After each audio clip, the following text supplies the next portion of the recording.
সরকারের পক্ষে বিভিন্ন পক্ষে আলোচনা করতে গিয়ে আমি এর আগে একটা দাবি নিয়ে যারা দীর্ঘদিন ধরে রোডের উপর করেছিল বৃষ্টিতে ভিজেছিল এই পল্লী পুজো সমিতির সেই শহীদ গিয়েছিলাম 2 দিন। শেষের দিন যখন আমি বাড়ি যাব তখন আমার কাছে খবর হলো এই সাংবাদিক ওয়ালিদ আমাকে বললেন আপনি তো বাড়ি চলে যাবেন, আজকে পুলিশি অভিযান চলবে, আজকে তাদেরকে আত্মহত্যা দেওয়া হয়েছে, বুথের মধ্যে যদি তারা চলে না যায় তাহলে তাদের উপরে আক্রমণ করা হবে, উঠিয়ে দেওয়া হবে। আমি এই কথা শোনার পর 30 মিনিটে আমি এসেছিলাম। আমি পরিষ্কার করে সেই শহীদ মেলে দাঁড়িয়ে বলেছিলাম, 90 সালে এই শহীদ মেলে দাঁড়িয়ে বলেছিলাম যে 1990 সালে অর্থাৎ এই সালের 16 ডিসেম্বরের পূর্বে তত্ত্বাবধায়ক সরকারকে নিয়ে বিচার পালন করবে। তবে আমাদের আমার কাউন্টার করছিলেন যে বুঝতে আবেদন পরিষ্কার হয়েছিলেন। আমরা কিন্তু 4 তারিখে বিদায় করেছিলাম, তাই আজকে বলতে চাই তাই বলেছিলাম আমার একটা ভাইয়ের রক্ত যদি এখানে ধরে, একটা ভাই যদি আহত হয় এর আগে, আমি বলে যাচ্ছে আমি রাস্তায় যাবো, আমি আবার যদি ফিরিয়ে আসবো।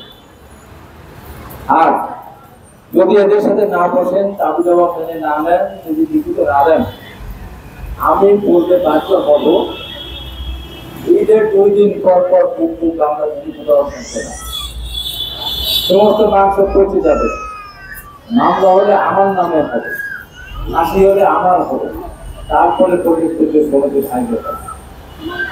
আমার বক্তব্য পর পুলিশকে অভিযান চলে নাই, তার আশ্বাস দেওয়া হচ্ছিল আপনারা বাড়ি যেতে পেরেছে।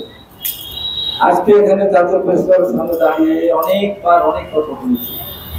ছাত্র রাজনীতি করতে গিয়ে রক্ষী সাহেব তার আগে থেকে শুরু করেছিলাম, রক্ষী সাহেব এই প্রেস ক্লাবের সামনে দাঁড়িয়ে অনেক বক্তব্য দিয়েছি। তাই রাতে দিনে এই প্রেস ক্লাবের সামনে এই যে দীর্ঘদিন ধরে এই যে বসে আছে আমার মনেরা, সরকারকে বলবো আলোচনার মাধ্যমে সমাধান করে। বাংলাদেশে তো নাগরিক, আমাদের দায়িত্ব কর্মসংস্থানের ব্যবস্থা করা, কর্মহীন করা তো আপনাদের কাজ না।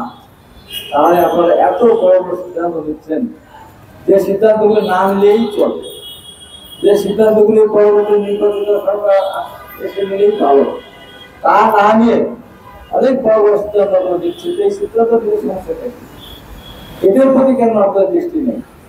এদের দাবির উপর বেশি বড় দাবি না।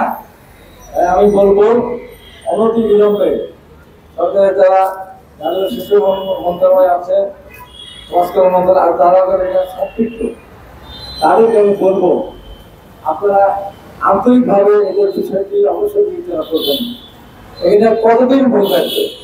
এইভাবে ভুলে থাকতে থাকতে জড়িত অসুস্থ হয়ে যায়, জড়িত অসুস্থ হয়ে একটা দুর্ঘটনা ঘটে, তার দায়িত্ব নেবে বিগত সরকার। যেমন ছাত্রদের সেই বৈষম্যবিরোধী আন্দোলনের সমাজের প্রথমেই যদি তাদের দাবি মেনে নিত, একটা মেনে ছিল, ওটা বাতিল করেছে রাগ করে, গুসা করে। আবার যখন বৈষম্য ছাত্র আন্দোলন করলো ওটা বিজ্ঞানের কারণে, তখন যদি উপহাস না করতেন, অবহেলা না করতেন, শিক্ষকরা যে আন্দোলন করেছিল তাদের দাবি দেওয়া নেই, শিক্ষক উপহাস না করে দাবিটা মেনে নিতেন, তাহলে ওই জাতির সরকারকে এইভাবে বিদায় হতে হতো না। দাবি মেনে না আনার কারণেই কিন্তু সেভাবে তাদের বিদায় হতে হয়েছে।